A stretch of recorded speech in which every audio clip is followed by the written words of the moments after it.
Olá, pessoal. O tema desse vídeo é quais metas priorizar em longo prazo. Então, essa é uma discussão que se dá dentro do debate sobre longo prazismo, né? Então, lembrando que as abordagens longo prazistas, elas têm como objetivo ter o melhor impacto, não no presente ou no futuro próximo, mas ter o melhor impacto na história daqui para frente, né? Em toda a história daqui para frente. Bom, por que é importante a gente discutir sobre as diferentes metas que alguém poderia querer alcançar em longo prazo? Bom, porque duas pessoas podem concordar que o que devemos fazer é tentar ter o melhor impacto na história do mundo daqui para frente, mas discordar quanto ao que significa ter o melhor impacto, porque visam alcançar diferentes metas. Né? Então, isso está resumido da seguinte forma: duas pessoas poderiam discordar quanto ao que significa ter o melhor impacto na história daqui para frente. Então, eles têm aqui várias metas possíveis, né, que alguém poderia querer alcançar na história daqui para frente. Né? Normalmente, a discussão sobre longo prazismo é focada em metas que dizem respeito a prevenir sofrimento, mas, como a gente vai ver aqui, tem outros tipos de metas que dizem respeito a outras coisas, como, por exemplo, prevenir mortes prematuras ou alcançar eventos positivos nas vidas dos seres sencientes e por aí vai. Então, eles têm aqui 8 metas, não tem só essas, né? Mas eles têm aqui 8 metas possíveis. Primeira, prevenir sofrimento nos seres que já existem ou que chegariam a existir.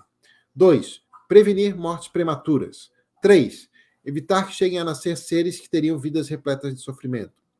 Então, essa é diferente da 1, né? Porque a 1 diz respeito a seres que já existem ou que viriam a existir. A 3 já diz respeito a evitar que cheguem a nascer seres que teriam vidas repletas de sofrimento.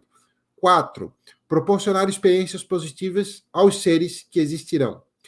5, fazer com que exista o máximo de seres com vidas positivas ao longo do tempo. Então, a 4 e a 5 também, ambas dizem respeito a proporcionar eventos positivos, né? Mas a 4, né, diz respeito aos seres que necessariamente existirão, e a 5 diz respeito às nossas decisões que poderiam fazer existir mais seres do que de outra forma existiriam. Bom, a 6, prevenir a extinção da humanidade. 7, maximizar o potencial humano. 8, prevenir a extinção da vida senciente. Bom, tem muito mais metas, né? Então, aqui estão só listando exemplos de várias metas que alguém poderia ter. Bom, e a discordância entre duas pessoas, né, ou várias pessoas que concordam que deveríamos ter o melhor impacto na história daqui para frente, a discordância sobre o que fazer na prática pode se dar em 2 níveis, né? Pode se dar em relação a 2 perguntas. Primeiro, quais dessas metas buscar? As pessoas podem discordar sobre quais que deveríamos buscar e quais que não deveríamos. E depois, quais são mais importantes? Então, 2 pessoas que aceitam as mesmas metas poderiam discordar quanto ao peso que cada uma dessas metas deveria ter. Então, nesse vídeo, nós vamos discutir principalmente 2 dessas metas: o foco em evitar sofrimento e o foco em evitar mortes prematuras. E isso não implica necessariamente descartar as outras metas, aquelas outras que eu listei ali. Porque, né, o foco em uma meta e não em outra pode ser uma questão de grau e não de tudo ou nada. Tá? E a gente vai discutir também a relação entre a meta de prevenir sofrimento e a meta de evitar que chegue a nascer indivíduos que teriam vidas repletas de sofrimento. Todas as 2 são focadas em prevenir eventos negativos. E vamos discutir também a relação entre a meta de evitar mortes prematuras e a meta de proporcionar experiências positivas.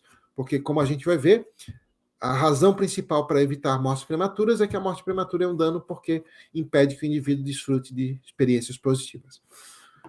Então, a questão central que vai guiar a gente é essa aqui. Do que depende a escolha pelo foco nessa ou naquela meta? Essa vai ser a questão central. E em tudo que a gente vai ver hoje, né, a gente vai discutir isso em relação ao foco em evitar sofrimento e depois, no final da apresentação, em relação ao foco em evitar mortes prematuras. Então, vamos lá. Do que depende o foco em evitar sofrimento? Então, como que a gente calcula o quanto focar em evitar sofrimento? A gente vai ver esse exemplo com foco em evitar sofrimento, mas depois a gente vai ver que dá de aplicar o mesmo raciocínio a qualquer outra meta. Então, será que devemos ter um foco maior em prevenir sofrimento? Né? Boa parte dos autores que discutem longo prazismo, riscos S, tem, né, esse foco em prevenir sofrimento. Tanto é que os riscos S, né, são um tópico central, são os riscos de sofrimento, né, são um tópico central dentro da discussão sobre longo prazismo. Né? Então, uma questão importante é essa. Devemos ter um foco maior em prevenir sofrimento? Se sim, em que medida, né, frente a outras metas? E a resposta para essas perguntas dependem de quais respostas nós damos a outras duas perguntas. Uma pergunta diz respeito ao peso que a meta de prevenir sofrimento deveria ter frente a outras metas. Então, qual peso dar à meta de prevenir sofrimento frente a outras metas? E a segunda pergunta diz respeito à expectativa. O que esperamos que provavelmente vai ocorrer no futuro? Ou seja, o quão otimistas ou pessimistas devemos ser em relação ao futuro. Como que essas duas coisas se relacionam? Então, a relação entre esses dois fatores, o peso da meta frente a outras e a expectativa do que a gente espera que ocorra no futuro, a relação entre essas duas coisas vai se dar da seguinte maneira. Quanto mais otimista alguém é em relação ao futuro, mais peso tem que dar à meta de reduzir o sofrimento frente a outras metas, para concluir que deve, então, priorizar evitar sofrimento. E, inversamente, quanto mais alguém pensa que o futuro poderá conter sofrimento, menos peso, então, precisa dar à meta da redução do sofrimento para concluir que deve priorizá-la. Né? Esses fatores são mais ou menos que multiplicados um pelo outro. E, como eu falei, dá de aplicar o mesmo raciocínio para as outras metas. Sempre é possível multiplicar o peso que nós damos a uma meta pelo quanto esperamos que aquilo que ela visa evitar ou buscar vai ocorrer. Por exemplo, né? Vamos supor que a gente vai tratar agora da meta de evitar mortes prematuras. Para saber o quanto focar em evitar mortes prematuras, em relação a outras metas, nós poderíamos então multiplicar o peso que a gente dá a essa meta de evitar mortes prematuras, o grau de importância que a gente dá, e multiplicar isso pelo quanto esperamos que o futuro provavelmente conterá de mortes prematuras. Né? Ou seja, se a gente espera que terá provavelmente muitas mortes prematuras, a gente não precisa dar um peso tão grande a essa meta de mortes prematuras, de evitar mortes prematuras, para concluir que devemos priorizá-la. Se a gente acha que vai ter poucas mortes prematuras daqui para frente, então, para a gente priorizar, evitar isso, a gente teria que dar um peso grande à meta de evitar mortes prematuras. Então, é sempre, nesse caso, uma multiplicação do fator peso da meta pelo fator expectativa. E aí teremos, né, o resultado total da força das razões para a gente priorizar essa ou aquela meta. Bom, agora, quando o foco é buscar coisas positivas, por exemplo, proporcionar experiências positivas aos seres sencientes, apesar de permanecer igual o eixo do peso, ou seja, quanto mais peso a gente dá à meta de proporcionar experiências positivas, mais a gente vai focar nessa meta. Mas o eixo da expectativa, obviamente, vai se dar de modo inverso.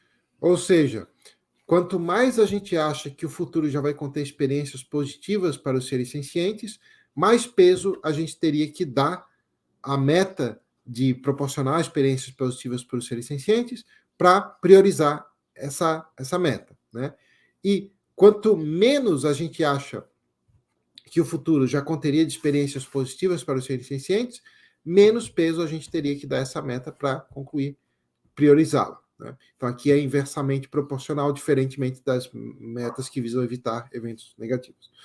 Bom, agora, quem é que poderia aceitar o foco em prevenir sofrimento? Né? Por vezes, as pessoas assumem que seriam só aquelas pessoas cuja única meta é prevenir sofrimento, mas não é bem assim. Vamos ver. Então, o foco em prevenir sofrimento poderia ser aceito por um número muito grande de visões. Primeiro, pode ser aceito por pessoas cuja única meta é evitar o sofrimento, obviamente. Né? Mas também pode ser aceito por pessoas que buscam também outras metas, mas para as quais evitar sofrimento é um trunfo. O que isso quer dizer? Quer dizer que para essas pessoas, não importa o tamanho do ganho em outras metas, com o uso de certos recursos, utilizar esse recurso para evitar sofrimento sempre teria prioridade. Então, é isso que quer dizer que a meta de evitar sofrimento nessas abordagens é um trunfo.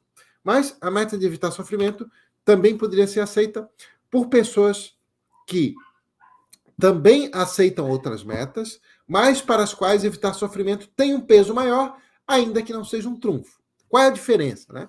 A diferença é que para essas pessoas a balança pode pender para focar em outras metas, se o ganho nelas for suficientemente grande com o uso de certos recursos. Mas, na maioria das situações, essas pessoas focariam em evitar sofrimento, especialmente se elas forem pessimistas em relação ao futuro. Bom, mas o foco em evitar sofrimento também pode ser aceito por pessoas que dão peso igual a outras metas, se elas forem pessimistas em relação ao futuro. E as pessoas que dão peso maior a outras metas podem ainda reconhecer que reduzir sofrimento é uma meta importante. E pode até mesmo priorizar evitar sofrimento dependendo do quão pessimistas forem em relação ao futuro. Bom, agora vamos ver quais são os principais argumentos que têm sido endereçados para se dar um peso maior à meta de evitar sofrimento. Vamos lá. Então, a gente vai ver 4 argumentos que têm sido oferecidos para se dar um peso maior a evitar sofrimento, em comparação a proporcionar experiências positivas. Então, veja que essa comparação é somente em relação à meta de proporcionar experiências positivas. Depois a gente vai ver uma comparação em relação à meta de evitar mortes prematuras, que é um pouco diferente daí já os argumentos. Tá? Bom, então é importante, tá? Esses argumentos, esses 4 argumentos que a gente vai ver agora, não comparam a meta de evitar sofrimento com outras metas que também dizem respeito a evitar algo negativo, como a morte prematura.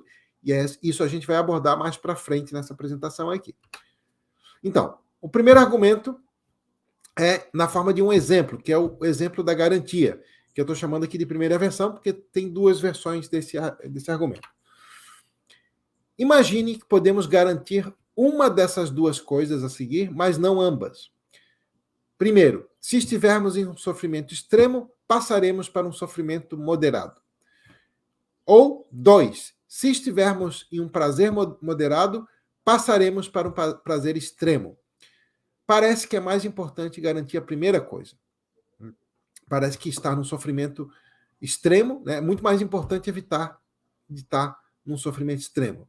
Isso, então, sugere que diminuir o sofrimento é mais importante do que aumentar o prazer. E tem, então, uma segunda versão desse exemplo. Tá? Imagine que podemos garantir uma dessas 2 coisas, mas não ambas. Se estivermos em sofrimento moderado, não passaremos para um sofrimento extremo. E se estivermos em um prazer extremo, não passaremos para um prazer moderado. Novamente, parece mais importante garantir a primeira coisa, que se a gente tiver um sofrimento moderado, que a gente não passe por um sofrimento extremo. Então, isso sugere que evitar aumentos no sofrimento é mais importante do que evitar diminuições do prazer.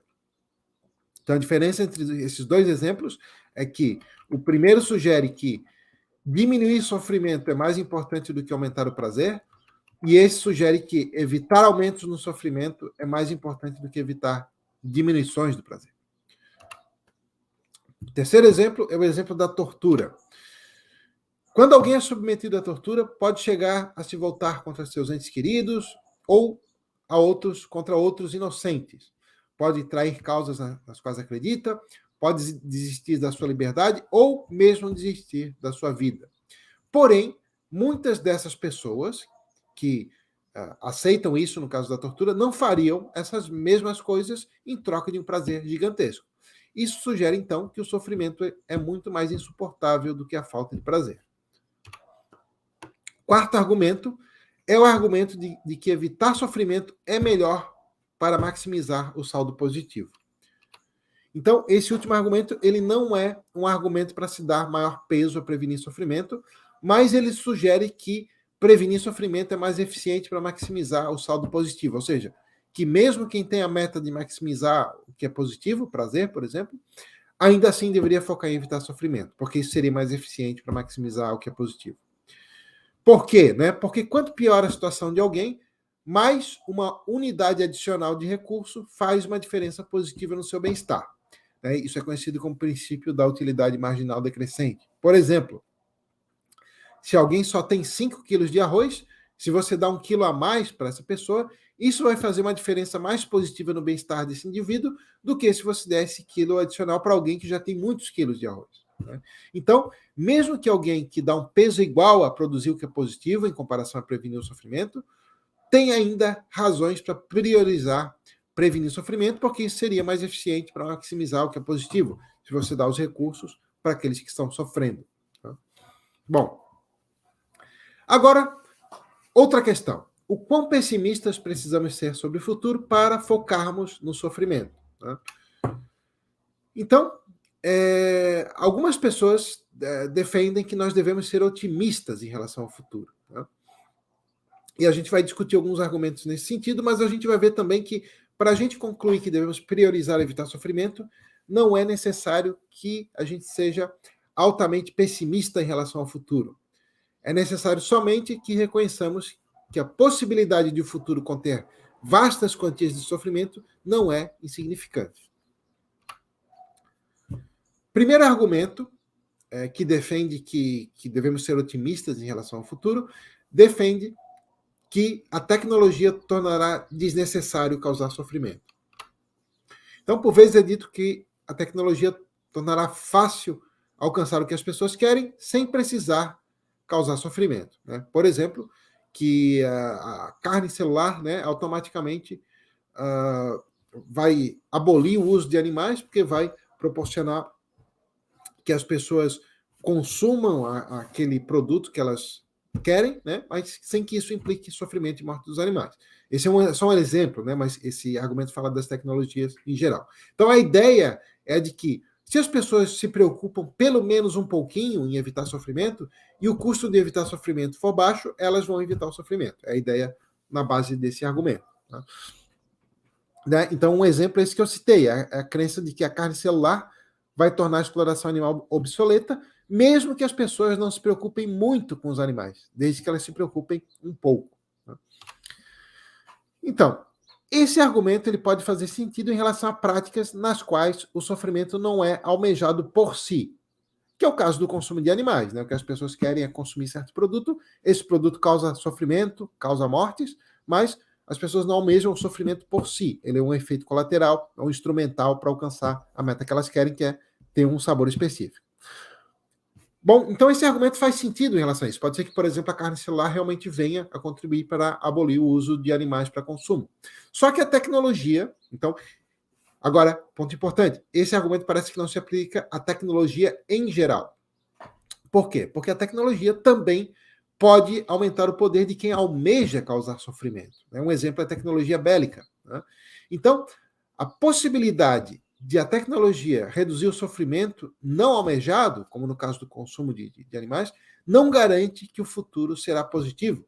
Especialmente porque indivíduos com traços malevolentes tendem a estar em posições de poder. Então, por exemplo, se aumenta a tecnologia de destruição bélica, por exemplo, né?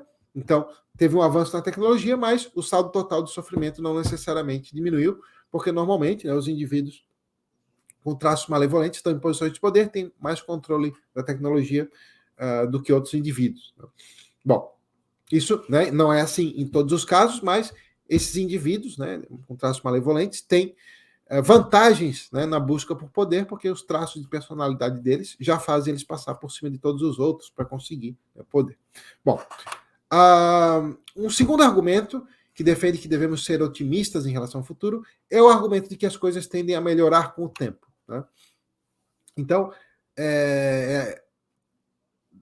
por vezes é apontado, né, de que ao longo da história teve um declínio da violência, teve melhorias na saúde, né, por exemplo, curas de doenças, né, aumento da expectativa de vida, etc, né?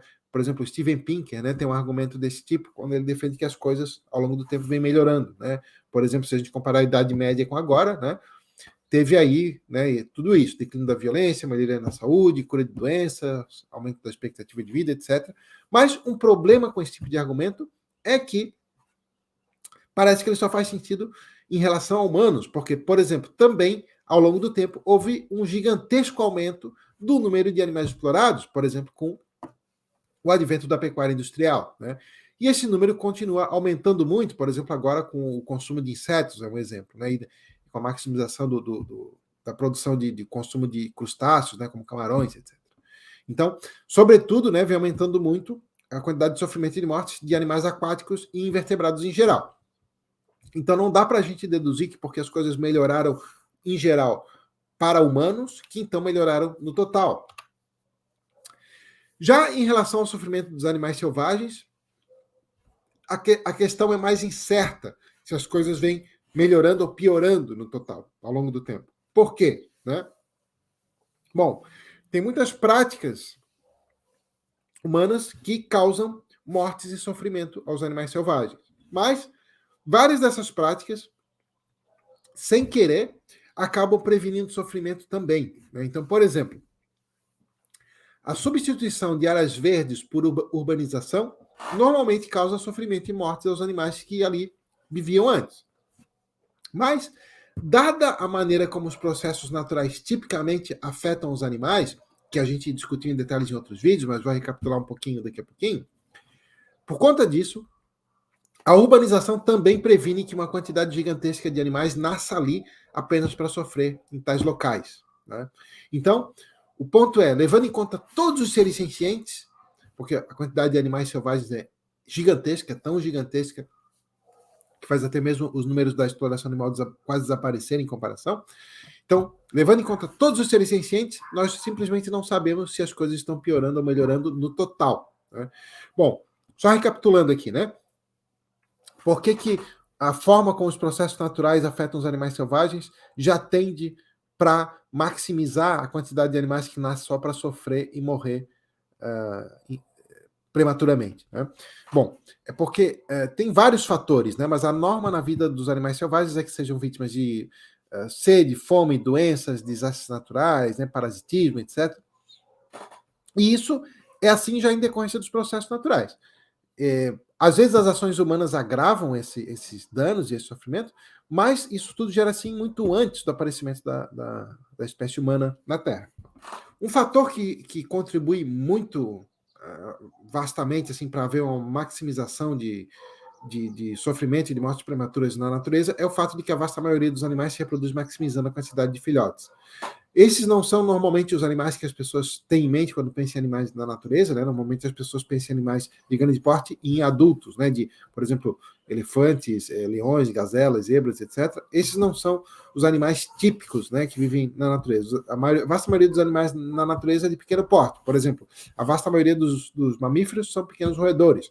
A vasta maioria dos vertebrados são peixes, né? E a vasta maioria dos animais são invertebrados, tanto terrestres como aquáticos. Né? Então, se a gente pegar tanto vertebrados como répteis, né, anfíbios e peixes, ou invertebrados, seja aquáticos como crustáceos ou terrestres como insetos, a vasta maioria deles se reproduz em cada ninhada tendo milhares ou mesmo milhões de filhotes, né, por ninhada. Né? Por exemplo, um bacalhau comum tem 2 milhões de filhotes por ninhada. Né?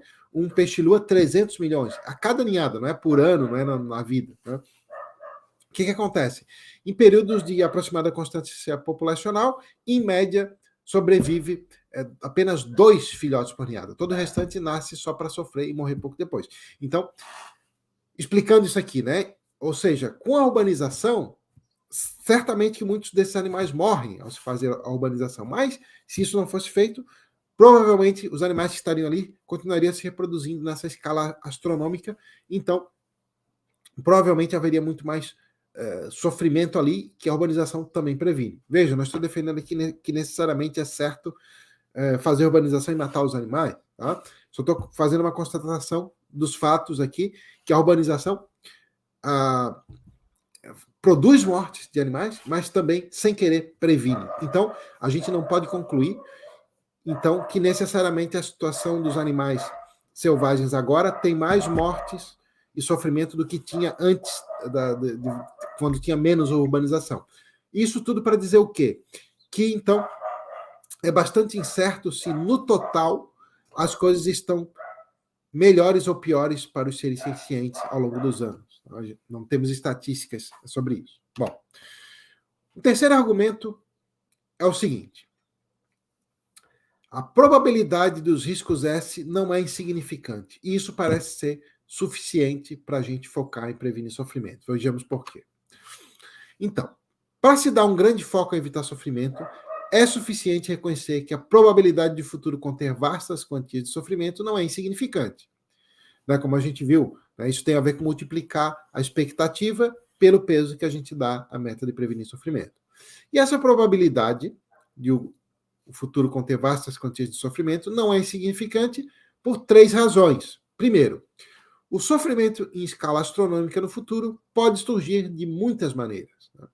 E a probabilidade de algumas dessas maneiras ocorrerem, inclusive algumas das quais sequer vislumbramos atualmente, nem conseguimos imaginar, essa probabilidade não é insignificante. 2, né? Exceto se acontecer uma desestabilidade em nível global, é provável que a tecnologia continue a se desenvolver. E, como vimos, né, os indivíduos que detêm o poder normalmente têm uma consideração insuficiente pelos afetados por suas decisões. Está aí o exemplo da pecuária industrial para comprovar isso. Né? Está aí o exemplo da tecnologia bélica e por aí vai.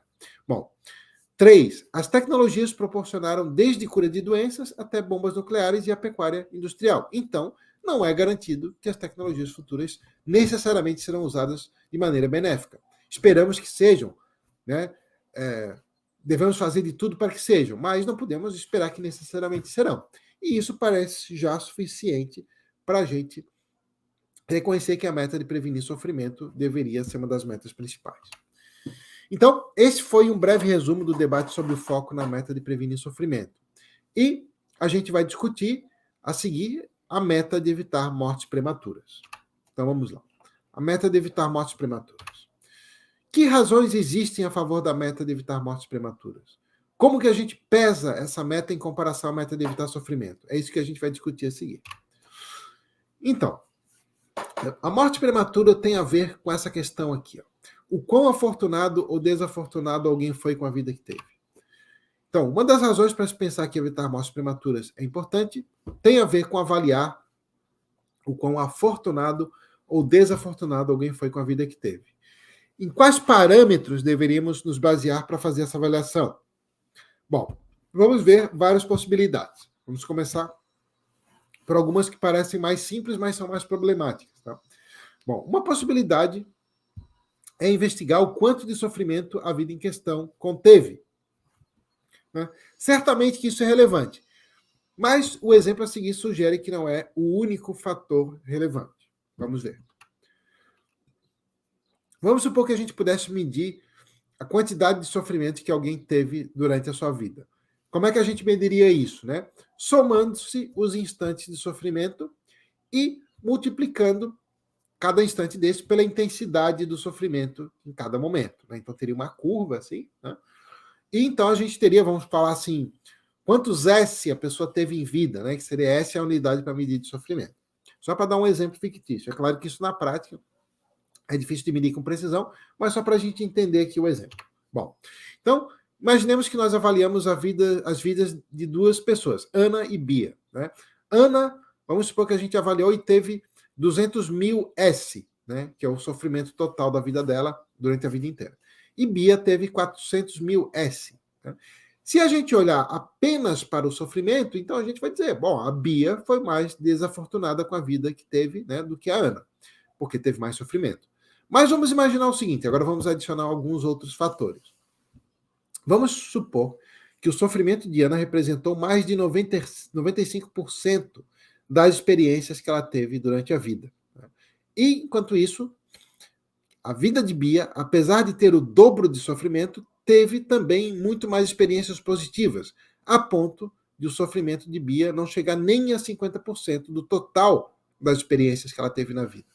O que isso está mostrando, né? Está mostrando que importa não apenas levar em conta os fatores negativos, mas também os fatores positivos para a gente avaliar o quão afortunado ou desafortunado alguém foi com a vida que teve. Então, reenfatizando, né? Isso parece mostrar que se o objetivo é avaliar o quão boa ou ruim foi a vida para quem a viveu, tem-se que levar em conta os eventos negativos e os positivos, e não somente os negativos. Então, né, como a gente viu ali, né, uma tinha o dobro de sofrimento que a outra, mas o sofrimento menor ali, 200 mil, era 95% das experiências dela. e outra 400.000 de sofrimento, não chegava nem à metade. Então, esse exemplo parece sugerir que a proporção entre as duas coisas é importante. Mas o próximo exemplo sugere que não é nem a proporção que é importante, que se medir pela proporção, a gente pode chegar em resultados enganadores também. Então, o exemplo que a gente vai ver agora sugere que pode ser enganoso nos basearmos na proporção entre esses dois fatores. Por exemplo, vamos comparar agora as experiências que Clara e Dora tiveram durante suas vidas. Né? Vamos supor que a Clara teve 70% de experiências positivas e 30% de experiências negativas. E que a Dora teve 60% de experiências positivas e 40% de experiências negativas. Se a gente se basear apenas na proporção, a gente vai dizer que a Clara foi mais afortunada com a vida que teve do que a Dora, porque 70% da vida dela é boa. Tá? E a Dora é só 60%. Mas vamos adicionar alguns fatores aí, a gente já vai entender qual é o dano de uma morte prematura. Tá? Vamos imaginar agora que Clara viveu 20 anos e que a Dora viveu 80 anos. Então, o que isso mostra? Né? Que 70% das experiências positivas de Clara são muito menos experiências do que 60% das experiências positivas de Dora. Né? E isso sugere que o que é relevante é a quantidade de experiências positivas e negativas. E não somente a proporção entre elas. Né? E essa quantidade de experiências positivas e negativas depende do quanto de tempo alguém vive. E é por essa razão que a gente vai ver que a morte prematura, né, na vasta maioria das situações, é um dano. Vamos ver. Então, é por isso que a morte prematura é um dano, pois quanto mais prematura a morte, menor a oportunidade para ter experiências positivas. Aí, é claro, né, quem está assistindo já pode estar pensando assim, mas espera aí, nem sempre a morte impede experiências positivas, tem situações onde a morte impede muito mais experiências negativas.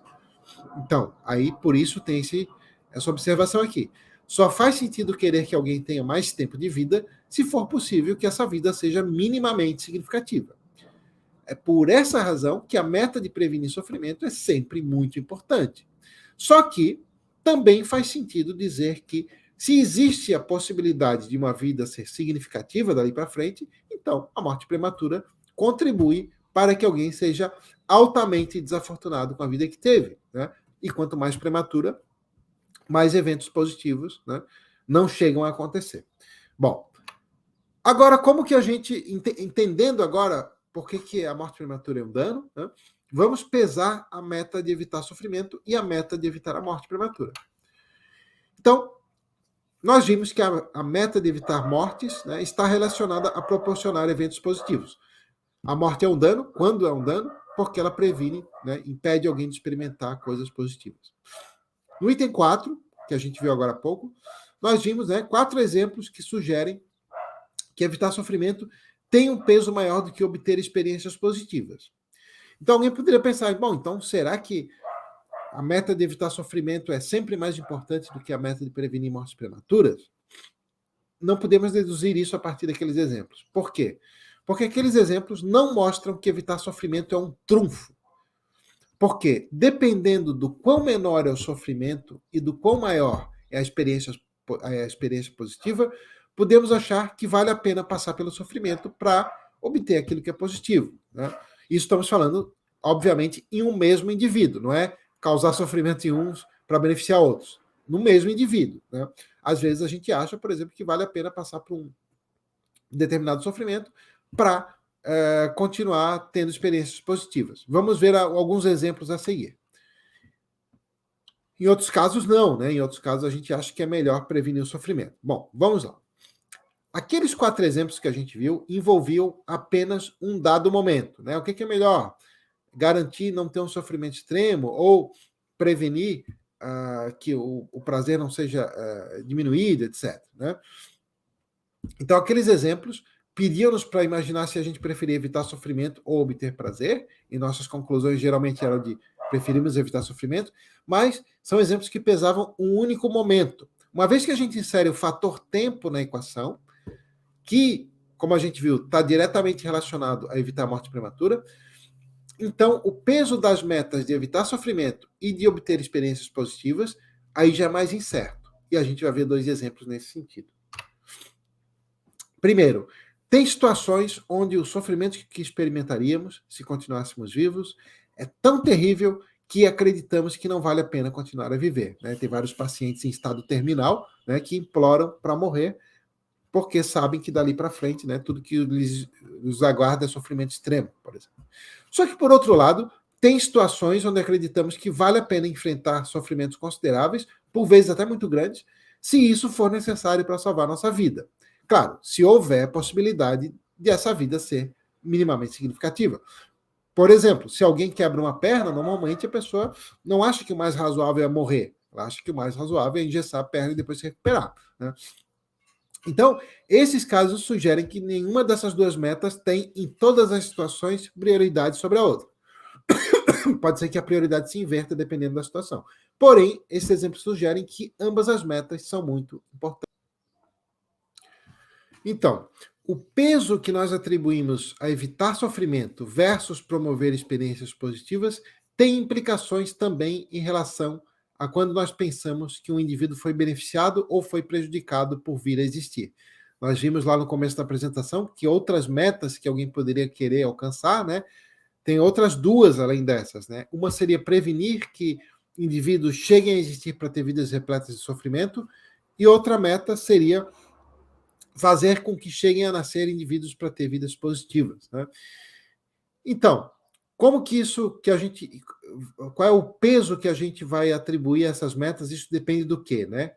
Depende do seguinte: quanto mais peso alguém dá a evitar sofrimento versus promover experiências positivas, mais a vida em questão dos futuros indivíduos precisa conter experiências positivas para que esse alguém pense que o indivíduo foi beneficiado por existir.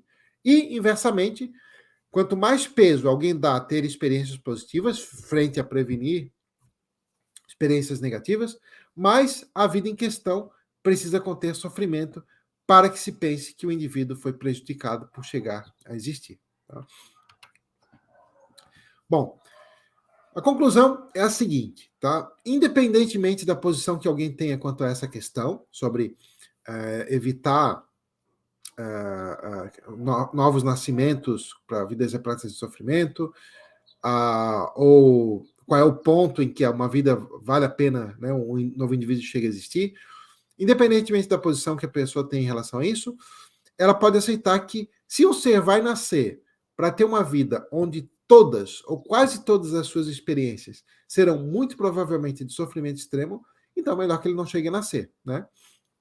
E essa é uma conclusão que tem implicações práticas muito importantes, pois, como a gente viu aí em outros vídeos, né? Esse é o caso da vasta maioria dos animais não humanos que chegam a existir. Seja lá os animais que estão na exploração animal, seja lá se é o caso, né, dos animais que estão na natureza, como foi explicado, né, agora há pouco, por conta da maximização da quantidade de reproduções e das mortes prematuras e vidas repletas de sofrimento que isso implica. Então, o que isso quer dizer? Que uma meta comum importante é diminuir a quantidade de animais que nascem nessas condições, ou seja, né, seria bom que chegasse a nascer muito menos animais, mas que esses que chegassem a nascer tivessem vidas minimamente significativas. Né? E é claro que eles não fossem usados como recurso, que fosse prevenir as mortes prematuras deles, né? Então, mas independentemente de qual é o ponto que as pessoas acham que uma meta passa a ter prioridade sobre a outra, acho que todas as pessoas podem concordar que nascer para ter uma vida repleta de sofrimento é algo que deveria ser evitado, né? E que então, como essa é a situação da vasta maioria dos animais, seria bom prevenir que os animais nascessem nesses contextos. Bom, esse foi o vídeo de hoje, né? E é isso então, pessoal. Vou deixar aqui um texto com isso explicado em mais detalhes e as referências, né? E antes de terminar, eu queria sugerir aqui uma indicação de um livro que discute em profundidade várias dessas questões. O livro é esse aqui, né? O Avoiding the Worst, How to Prevent a Moral Catastrophe, do Tobias Bauman, que é um livro sobre longo prazismo e riscos S. É um dos poucos livros sobre o tema. Ele discute em detalhes essas questões aqui, mais focado no sofrimento, né? Nesse vídeo de hoje nós abordamos também a meta de prevenir mortes prematuras e comparamos essas outras metas, né? Mas vale muito a pena, esse aqui é um livro que discute bastante tópicos interessantes relacionados ao futuro e longo prazo. É isso, pessoal. Obrigado, um abraço.